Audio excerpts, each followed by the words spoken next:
കൊല്ലം ജില്ലയിലെ എക്സൈസ് ഓഫീസുകളിലെ പരിമിതികൾക്ക് പരിഹാരം കാണാത്തതിൽ പ്രതിഷേധം. അഞ്ചൽ എക്സൈസ് ഓഫീസിന് അടിയന്തരമായി വാഹനം അനുവദിക്കണമെന്നാവശ്യപ്പെട്ട് എക്സൈസ് ഓഫീസിലേക്ക് ബിജെപി പ്രതിഷേധ മാർച്ച് നടത്തി.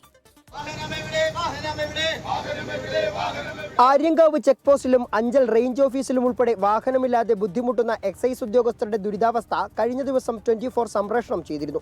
ഇതോടെയാണ് വിഷയമുയർത്തി ബിജെപി പ്രവർത്തകർ അഞ്ചൽ എക്സൈസ് ഓഫീസിലേക്ക് പ്രതിഷേധ മാർച്ച് സംഘടിപ്പിച്ചത്. പനയഞ്ചേരിയിൽ നിന്നും ആരംഭിച്ച മാർച്ച് എക്സൈസ് ഓഫീസിന് മുന്നിൽ പോലീസ് തടഞ്ഞു.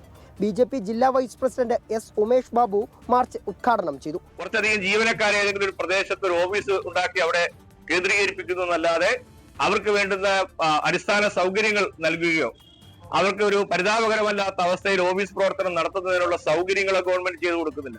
ജനുവരി 12-ാം തീയതിയാണ് ഈ വാഹനത്തിന്റെ ഫിറ്റ്നസിന്റെ കാലാവധി കഴിഞ്ഞത്. ജീവനക്കാർ കൊണ്ടുവയ്ക്കുന്ന ഇരുചക്ര വാഹനങ്ങൾ മാത്രമാണെന്ന് എക്സൈസ് ഓഫീസിന് മുന്നിൽ ഉപയോഗപ്രദമായ രീതിയിൽ കാണാൻ കഴിയും. തുടർന്ന് പ്രവർത്തകർ എക്സൈസ് ഓഫീസിന് മുന്നിൽ കുത്തിയിരുന്ന് പ്രതിഷേധിച്ചു. പോലീസ് ഏറെ പണിപ്പെട്ടാണ് പ്രതിഷേധക്കാരെ സ്ഥലത്തു നിന്നും നീക്കം ചെയ്തത്. എത്രയും വേഗം എക്സൈസ് ഓഫീസിന് വാഹനം അനുവദിക്കണമെന്നും ഇല്ലെങ്കിൽ ശക്തമായ പ്രതിഷേധവുമായി മുന്നോട്ടു പോകുമെന്നും നേതാക്കൾ അറിയിച്ചു. വിഷയത്തിൽ MLA അടിയന്തരമായി ഇടപെടണമെന്നും ഇവർ ആവശ്യപ്പെട്ടു. മണ്ഡലം പ്രസിഡന്റ് ഗിരീഷ് അമ്പാടി, പഞ്ചായത്ത് സമിതി ജനറൽ സെക്രട്ടറി രതീഷ് തുടങ്ങിയവർ നേതൃത്വം നൽകി. ജനുവരി മുതൽ വാഹനമില്ലാതെ ദുരിതത്തിലാണ് അഞ്ചൽ എക്സൈസ്. 24 കൊട്ടാരക്കര.